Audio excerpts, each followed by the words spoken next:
Hello everyone, foodie tails मिनल्समध्ये तुमचं स्वागत आहे. तर आज आपण टॉपिक घेतला आहे पाणी, वॉटर, फ्लुइड इंटेक ह्याबद्दल थोडंसं बोलण्याचा प्रयत्न करते मी.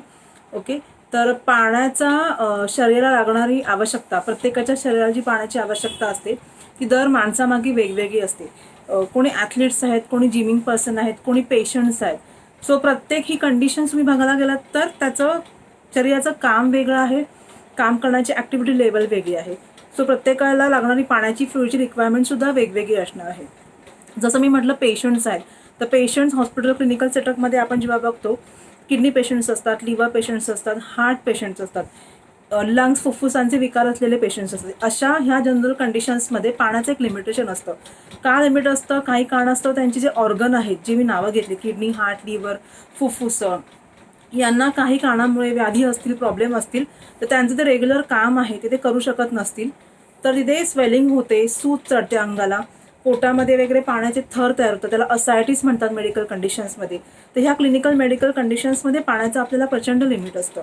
तर अशा कंडिशन्समध्ये जे ऑथोराइज फिजिशियन्स असतात, किडनी डॉक्टर, नेफ्रोलॉजिस्ट असतात, हार्ट डॉक्टर जे आहेत, ज्यांना आपण कार्डिओलॉजिस्ट म्हणतो, हे ऑथोराइज जे पर्सन आहेत, हेच तुम्हाला पाण्याचा फ्लुइडचा इंटेक कॅल्क्युलेट करून सांगणार आणि त्या पेशंट्सनी, त्या क्लायंटनी तेवढं पाणी घेणंच मॅन्डेटरी असतं. आता फॉर एक्झाम्पल त्याने तुम्हाला जर सांगितलं असेल पेशंट वाईज, 1 लिटर दिवसाला घ्यायचं आहे, 1.5 लिटर घ्यायचं आहे, 2 लिटर घ्यायचं आहे, तर हा जो इंटेक आहे ना, तो इन्क्लुझिव्ह ऑफ तुमचे जे पाणीदार ज्या सगळ्या गोष्टी असणार आहेत, पाण्याबरोबर असणारे जे पातळ गोष्टी आहेत, चहा आहे, कॉफी आहे, तुमचं बटरमिल्क छास आहे, लिंबू पाणी आहे, इन्क्लुझिव्ह ऑफ एव्हरीथिंग असणार आहे. जेव्हा तुम्हाला लिटरमध्ये काही अमाऊंट सांगितली जाते ती फक्त पिण्याचं पाणी नसणार आहे, हे क्लिअरली लक्षात ठेवा. तर ही झाली मेडिकल क्लिनिकल हॉस्पिटल सेटअपमधल्या गोष्टी. ॲथलीट आहे, जिमिंग पर्सन आहे, त्यांना त्यांचे फिजिओथेरपिस्ट, त्यांचे डॉक्टर्स जे असणार आहेत ते त्यांच्या ॲक्टिव्हिटी लेवलप्रमाणे, स्ट्रेंथ स्टॅमिनाप्रमाणे त्यांना सांगणार आहेत किती त्यांना फ्लुइड घेणं गरजेचं आहे.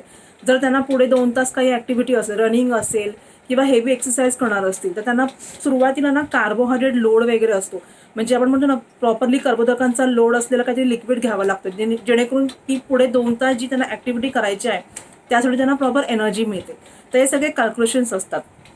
आम्हाला जनरली पेशंट्स किंवा क्लायंट विचारतात की फॉर एक्झाम्पल नॉर्मल इंडिव्हिज्युअल एक वेगळा झालं आणि डायबिटीज वगैरे कंडिशन असलेले इंडिव्हिज्युअल्स हे वेगळे झाले. तर डायबिटीज, शुगर असलेले पेशंट जे आहेत ना, ते जनरलाइज, आता बघा गरमीचा सीझन खूप सुरू झालेला आहे, खूप गरम होत आहे, तर आपण पटकन नारळ पाणी घेतो, ज्यूस घेतो किंवा मँगो सरबत आहे, आमरस आहे, आपण पटकन घेऊ शकतो. ज्यांना काही डायबिटीज किंवा व्याधी नाही आहेत, तेच डायबिटीज पेशंट इझिली ह्या गोष्टी नाही करू शकत. तर त्यांना कोणते फ्लुइड आम्ही रेकमेंड करतो जेणेकरून त्यांची शुगर्स वगैरे इन्क्रीज नाही होणार आहे? लिंबू पाणी बट विदाउट शुगर, ताक आहे, जिरा पूड, धणा पूड, बडीशेपची पावडर वगैरे ॲड करून ताक घेऊ शकतात, पुदिना वॉटर घेऊ शकतात, कोथिंबीर, कोरिएंडर वॉटर घेऊ शकतात, जिरा पाणी घेऊ शकतात. आपण जे डिटॉक्स वॉटर, डिटॉक्स जे ड्रिंक्स बनवतो, वेगवेगळ्या भाज्यांची पानं वगैरे रात्रभर भिजत ठेवून ते घेऊ शकतात. बार्ली म्हणून तुम्ही ऐकलं असेल, जवाचं पाणी, बार्ली पाणी घेऊ शकतात. आता बार्लीमध्ये पण काय काय ब्रँड आहे ज्याच्यामध्ये साखर किंवा गुळाची ॲडिशन असते, ते ते ते नाही घेऊ शकत डायबिटीज पेशंट. प्लेन जवाचे दाणे वगैरे आणले तुम्ही, बार्लीचे दाणे आणलेत, तर ते बॉईल करून ते गाळून ते पाणी तुम्ही डायबिटीज पेशंटला रेकमेंड करू शकता. ओके, तर डायबिटीज पेशंट म्हणजे लिमिट आहेत. आणि ह्याच्यामुळे काय होणार आहे, हे सगळे फ्लुइड जे मी आता नावं घेतली ते डायबिटीज पेशंट एकदम बिंदास घेऊ शकतात आणि त्याच्यामुळे त्यांची शुगर पण वाढणार नाही आहे, डायबिटीज पण त्यांचं छान वेल कंट्रोल राहणार आहे आणि फ्लुइडचा मेंटेनन्स आहे, तहान आहे, हे सगळे सेन्सेशन पण त्यांचे छान कंट्रोलमध्ये राहणार आहे.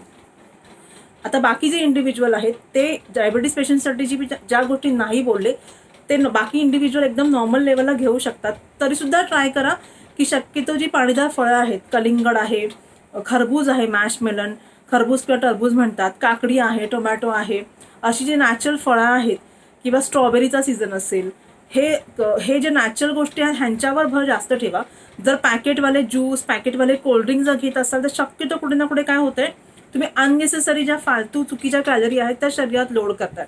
आता पॅकेजिंग गोष्टींमध्ये, ज्युसेसमध्ये, कोल्ड्रिंक्समध्ये खूप सारा साखरेचा मारा असतो, त्यांच्यामध्ये प्रिझर्वेटिव्स असतात, एक लेव्हनिंग एजंट किंवा कलर एजंट जे काही त्यांनी ॲड केलं असेल ते. तर ह्या सगळ्या गोष्टींचा शरीराला एक काही ना काही पुढे जाऊन चुकीच्या पद्धतीने त्रास होऊ शकतो. तर ट्राय करा नैसर्गिक नॅचरल गोष्टींवर भर द्या. जर पिकनिक आहे, आउटिंग आहे, तर मी समजू शकते त्यावेळेला इंटेक होणार आहे, पण रेग्युलरमध्ये शक्यतो ट्राय करा की जे नॅचरल हर्ब्स आहेत किंवा हर्बल गोष्टी आहेत, फळं आहेत, फळभाज्या आहेत, पालेभाज्या आहेत, त्या पण पाणीदार असतात, त्या घेण्याचा प्रयत्न करा.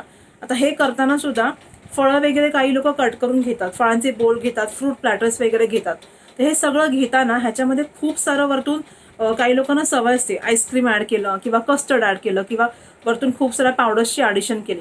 अगेन इथे आपण काय करतोय, जे नैसर्गिक नॅचरल फळं आहेत ना त्यांचं स्ट्रक्चर आपण खराब करतोय. जी ओरिजिनल देवानी निसर्गाने जशी त्यांना घडवली आहेत ती तशी तशी नॅचरल स्वरूपात तुमच्या स्टमक सिस्टीमला, पोटच्या सिस्टीमला तशी ऑब्झर्व करायला शिकवा. त्याच्यावर कुठच्याही गोष्टींचा एक्स्ट्रा मारा करायची गरज नाहीये. ठीक आहे, हे झालं. आणि काही लोकांचं विचारणं पण असतं की मॅम थंड पाणी पिऊ, गरम पाणी पिऊ, दमट पाणी पिऊ. ऑब्व्हियस आहे, जर सीझनल चेंजेस असतील त्याप्रमाणे आपल्याला ते पण थोडे बदल करावे लागणार आहे. थंडी आहे तर थंडीमध्ये थोडंसं वॉर्म पाणी, दमट पाणी आपण घेऊ शकतो.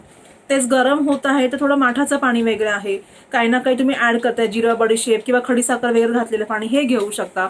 अति गरमी होते आणि तुम्ही जास्त गरम पाणी तुमच्या घशाला ह्या एरियाला, इसोफेगस, अन्ननलिका वगैरे ज्या एरिया आहे त्यांना सहन होतील एवढंच नॉर्मल पाणी घेऊ शकतो. अतिरिक्त गरम पाणी वगैरे घेतलं तर इंटरनली अल्सर्स वगैरे होऊ शकतात. तर नॉर्मल जे टेम्परेचरचं माठाचं वगैरे पाणी आहे ते गरमीमध्ये ऍप्लिकेबल होऊन जातं.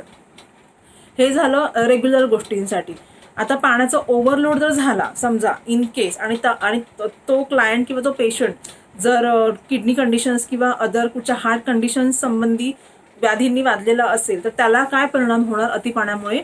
त्यांना डॉक्टरने रेकमेंड केलं होतं की तुम्ही 1 लिटरच घ्या असे किंवा 800 ml घ्या, पण त्यांनी नकळतपणे इंटेक जास्त घेतला तर ते पाणी आहे ना तुमचं किडनी तेवढं फिल्टर करून लघवी मार्फत, युरिन मार्फत तेवढं फिल्ट्रेशन जर नाही झालं तर ते उलटा रिव्हर्स लोड बॉडीला येतो आणि त्याचं ओव्हर फ्लुइड किंवा लोड होतो आणि त्याच्यामुळे एक्सेसिव्ह पाणी जे आहे ते लंग्समध्ये किंवा तुमच्या हार्ट्समध्ये भरू शकतं. त्याच्यामुळे त्या क्लायंट पेशंटनी जे रेकमेंड केलेलं असणार त्या व्यतिरिक्त एकही एक्स्ट्रा तुम्हाला लिमिट घ्यायचं नाहीये. परत तुम्हाला प्रॉब्लेम असाच होणार की अशा सिव्हिअर कंडिशन्समध्ये ओव्हरलोड केल्यामुळे फ्लुइडचा किंवा पाण्याचा तुम्हाला हरीकरीमध्ये, घाईघाईमध्ये हॉस्पिटल्स गाठावे लागणार आहे, डॉक्टर्सला अप्रोच करावे लागणार आहे. सो त्यांनी ते रेकमेंड केलेलं असणार ना तो डोस कधी ओव्हरलोड करून घेऊ नका. तर हे जनरल होतं पाण्यासंबंधी. पुढचा नेक्स्ट टॉपिक कोणता ना कोणता मी चांगला घेऊन येईनच, मेडिकल संबंधी असेल किंवा एनी अदर कंडिशन संबंधी असेल. तर एपिसोड फूड डिटेल मिनर्सचे कसे वाटतात नक्की मला कळवत राहा. Thank you so much.